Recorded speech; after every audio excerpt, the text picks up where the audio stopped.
Alright, my name is Eric Shatt, 49% business owner in Redbyrd Orchard, Cider, which consists of 3.5 acres of planted orchard and this cider facility, and this is our third vintage that we're making today. And I'm Dave Amas. I'm 51% business owner of Redbyrd, and I am apprentice orchard manager and cider maker, and then I do most of the business end of the cider. And my wife. And I am also Eric's wife, and he is my husband.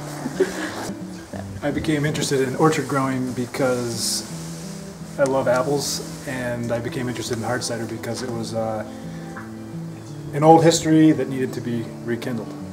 I moved up here in 2002 to work in vineyards as vineyard manager and got into winemaking. I came from New Mexico State with a degree in agriculture biology, and before that grew up in Pennsylvania. So I've been in the Finger Lakes actively farming and fermenting for 10 years. I'm a nursery school teacher at Trumansburg Community Nursery School, part-time, and then before that I have a degree in sustainable agriculture. I always thought cider making was kind of a new, untapped world as far as fermenting was. So we started planting hard cider specific varieties here in our orchard in 2004, kind of with the ultimate dream of what we're doing right now, making really nice artisanally crafted hard cider. We both really feel like to make super great beverage, you have to know where your fruit is coming from and how it's grown, and the ideal situation is to be the grower and the maker.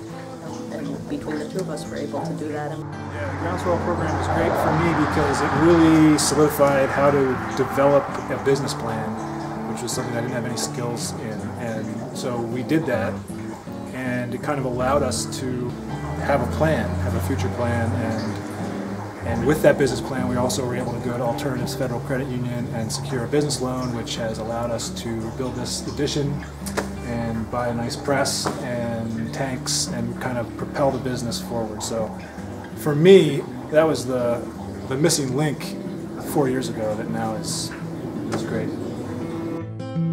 I think it forced me to look at the numbers, which I always did not really care to do because I was more interested in growing apples and making hard cider. So I was forced to really look at the numbers, put it down on paper, project it forward 5-10 years. And do that with a whole bunch of different plans, yeah. Like to have many options. Yeah.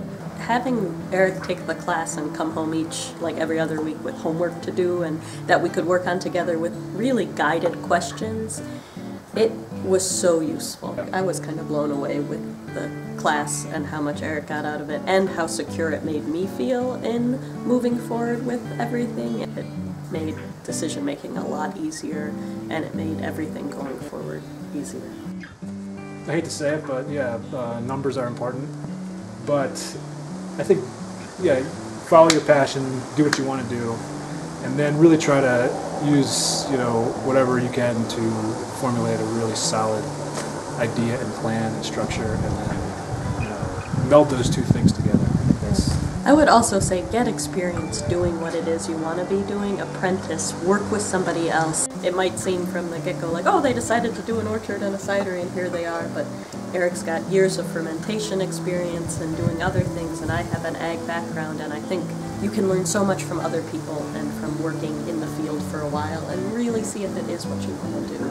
And then from there, move forward with a business plan if you've tested it out and you know it's what you want to really put a lot of hard work and time into. Yeah.